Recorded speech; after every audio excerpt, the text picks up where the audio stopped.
Malala nzira muko wano bwenti. Ndio kafuna ngoma. Soko kutamuka. Soko kutamuka.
Whereas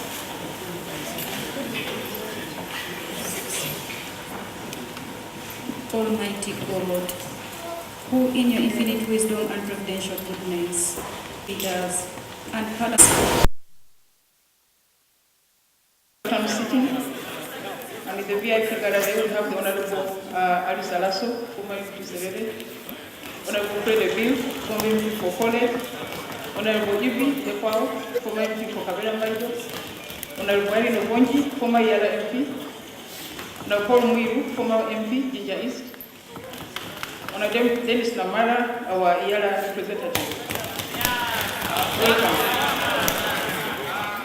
Honorable members, today has organized ecumenical prayers on Thursday, tomorrow, at Kataka Ground in Ukumba, Wakiso, at 2 p.m. This is to pray for the 28 women who have been killed in a ruthless manner, as you know, in Nasana municipality and Katavi town. We are invited to go and join her in those prayers.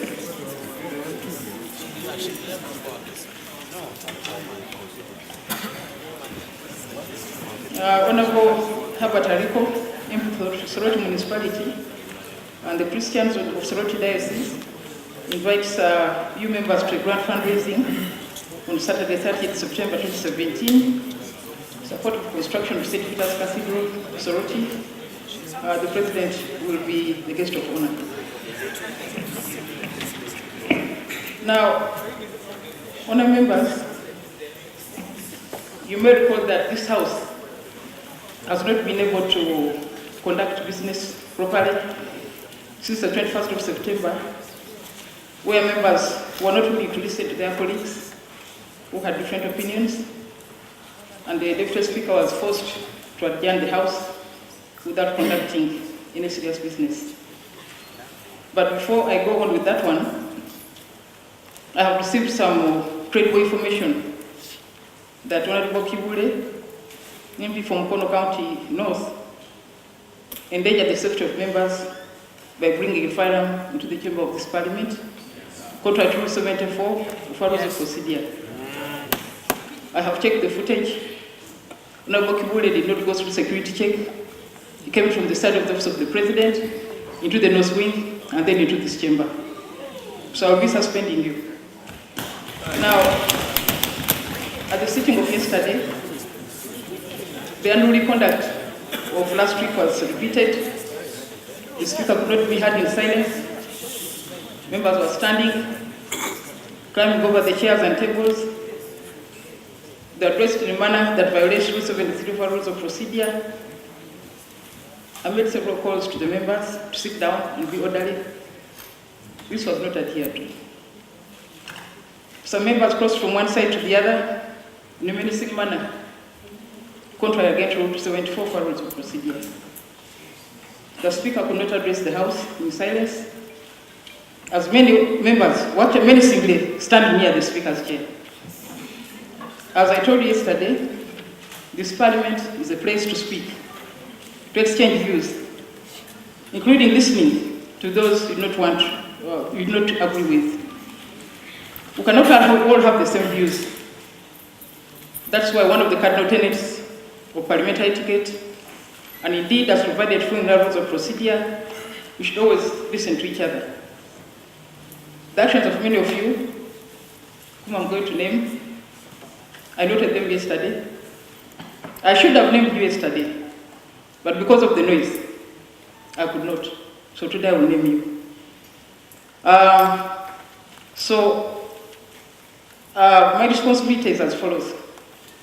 The Speaker, under Rule 7.2 of our Rules of Procedure, the Speaker shall preserve order and decorum in the House and shall decide questions of order and practice.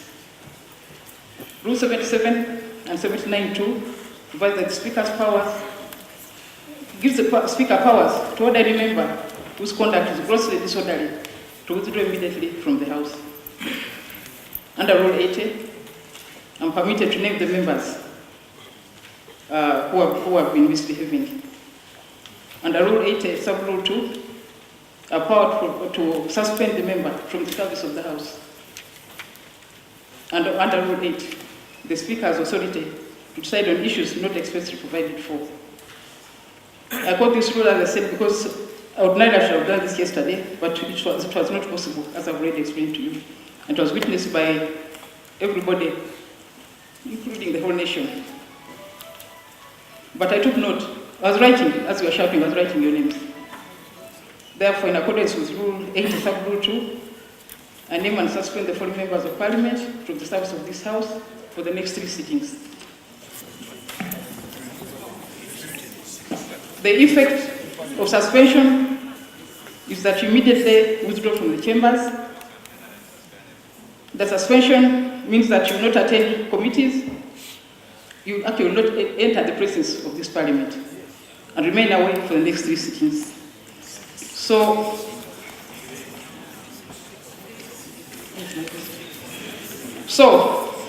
I name the following members. Honorable Ronald Kibule, Mukono County North. Honorable Adan Sewanyana, MP Makindye West. Honorable Monica Moding, District MP Kumi. Honorable Sam Yomoki, Workers MP. Honorable Kasivante, MP Rubaga Division North. Honorable Chireke Namboze, MP Mukono Municipality. Honorable Senator Muchagulanyi, MP Chatondo East. Honorable Zake Francis, MP Mutiana Municipality. Honorable Ibrahim Kasozi, MP Makindye East. Honorable Muzogu, MP Busongora North. Honorable Gilbert Oranya, Kila County South. Honorable Jonathan Odur, Rute County South. Honorable Muhammad Nsereko, Kampala Central Division. Honorable Angelino Sege, District MP Soroti. Honorable Wilfred Nwagaba, Ndora County East. Honorable Odonga Oto, Aru County. Honorable Nandara Mafabi, Budadi County West. Honorable Munyabwa, Kawempe Division South. Honorable JB Nambeshe, Manjia County. Honorable Mwate Kamwagafa, Kasambia County. Honorable Roland Mkume, Rukunjiri Municipality. Honorable Joseph Seungu, Karuku County West. Honorable Tika Simile Barnabas, Biaga County West. Honorable Mwanga Chifumbi, Butambala County. Honorable Medad Segona, Isiro County East. So, I invite you to exit the chambers. Exit the chambers.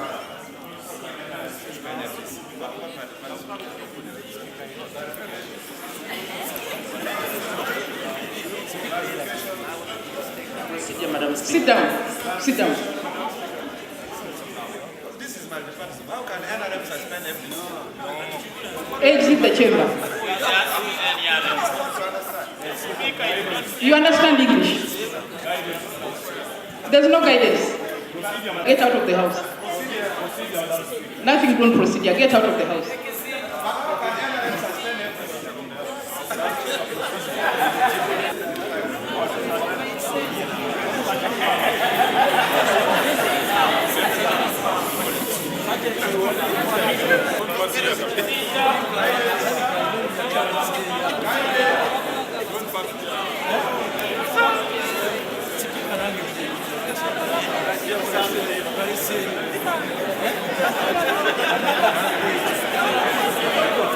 Exit the chamber, honorable members.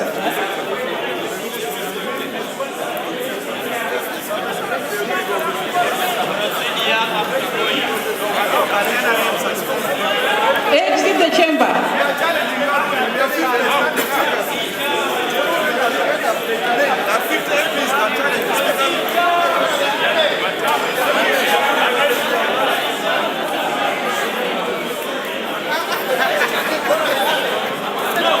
Let me suspend the house for 30 minutes. When I return, you should be away. We resume in 30 minutes and you must be out of this house.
alikumbine zake.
we are not going to recognize it. But this shows the people of Uganda that Parliament is only used as a rubber stamp, and but we call upon the people of Uganda to continue rallying behind us because we shall continue to speak and to do the right thing. We have not given up. As you can see, we are fighting up the last man, speaking, and you cannot invade. This is the first time in Uganda for the army, because these are army men dressed in military uniform, who have defied the parliament to assist the raping of the constitution. As MPs who have done our part, we have discharged our mandate and we continue to discharge our mandate. It's the people of Uganda now to decide and to see whether what is taking place is what's supposed to be in this country. We have made it very clear, and our intentions are very clear, because the purpose why that bill is coming is for a life presidency, but trying to deceive the people of Uganda through hypocrisy that this is democracy when it is not democracy. Just you can see here, the parliament must do what the president wants to be done. And yet patriotism is not about obeying the president. Patriotism is about obeying the nation, not about the president. So we are a bit patriotic, and we have stood our ground. So you're happy about the suspension? No, we are not happy. This is a defilement. This is a defilement. It's a defilement. That's why we could not move out, because those are not lawful orders. Someone cannot be just told to suspend us. That is not right. The speaker cannot suspend us because that's wrong by an order from above. That is wrong. You cannot do that in the parliament of Uganda. Now, whatever, you've been suspended, yet your motion is on the order paper. Of course, that you can see the machinations. You said you put a point, an order paper on something, and then you are suspended. But it's just the issue is about really making sure that there is a life presidency which is put in the law. So in other words, parliament is not doing what its role is, but it just serves to the interests of some one person. Yeah, that's what we're showing. Step? Appeal to the people of Uganda to tell us exactly what we ought to do. Thank you. The Honorable Speaker, she is not acting because of her wish. She is acting because of strict instruction from the order of above. You have seen now how the soldiers are terrorizing us. It started in the morning when I went to the parking space. It seemed the list was given earlier to the security personnel, because when they saw me at the parking space, around 7 police officers came and grabbed me. They started torturing us right from the parking space. I'm calling upon Ugandans, let us be strong. The war is not yet over. This is still the beginning. We are going away, we are leaving the parliament, but just stay calm, never get intimidated. Don't let anybody intimidate you.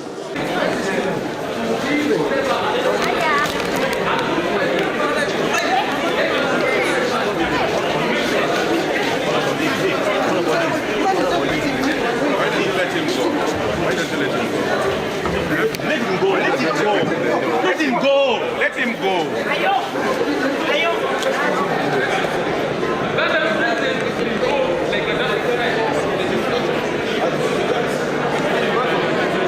Wetutuusa kati wabi nnyo byatandika mpola constitution eno ng'emaze okukolewa nga tanabona kumala myaka ekyobukulu ne bagikola defilement ne bajjayo ebisanja nga bagabye busentesente, era nekyekimu ne tujjaawo ne bajjawo gundi competitors mu pate nga Sebogo tosobola kwesimba ku bwana mukulu ne bateekawo kyasolo candidate. Era kati tuuze wano kati namuna mugundi mu lukiiko olukulu olw'Eganga batuganye ffe abali n'ebirowoozo by'enjawulo kwogera kakati nga baganye baagala ab'oludda olumu solo nga bwe kyali kyasolo candidate babeere n'ensolo Yesu ey'abantu abo abalidde omusimba ogutali gumu. Naye ekyokubiri okutuleetera bano bagundi ba SFC basirikale balina bapisto banfulumiza wano ng'oli anyize naye nga pisto ezinyize wano simanyi n'embirizi oba nja kusula nti naye nange neetaakako gundi oba first aid. Batuyisiza bubi nnyo, embeera gye tulimu mbi nnyo ya gundi ya dictatorship ya kika kya waggulu nnyo.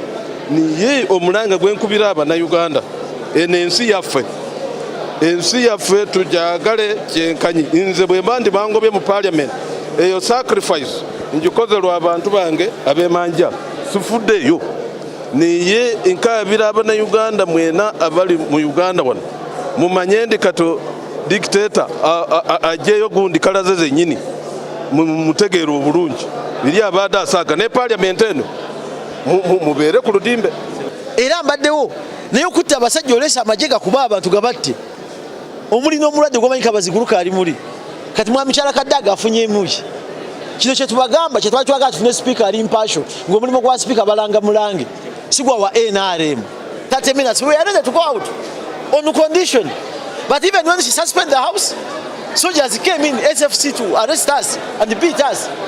Now what has been the result? There is not going to sit any sitting today.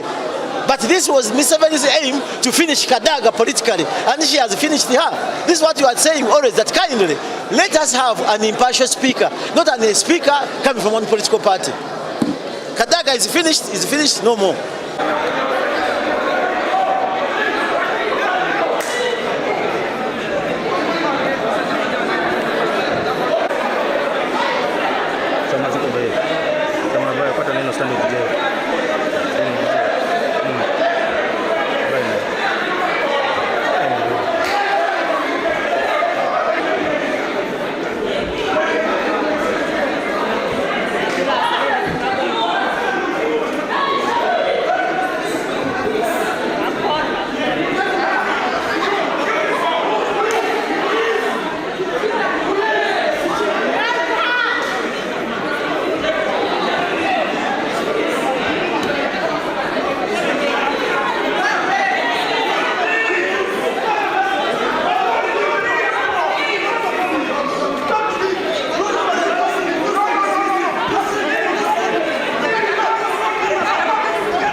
Where's the doctor first? Where's the doctor? The nurse is around. Where's the nurse? The nurse is inside. Come. You are in the car. First give way. On this side.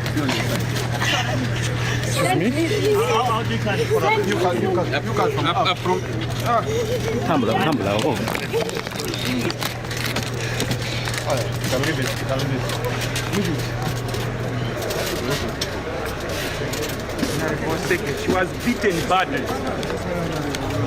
You're one of them. I'm not with this driver there right now. Please hurry her, she has pressure. You should hurry up. Hurry her, she has pressure.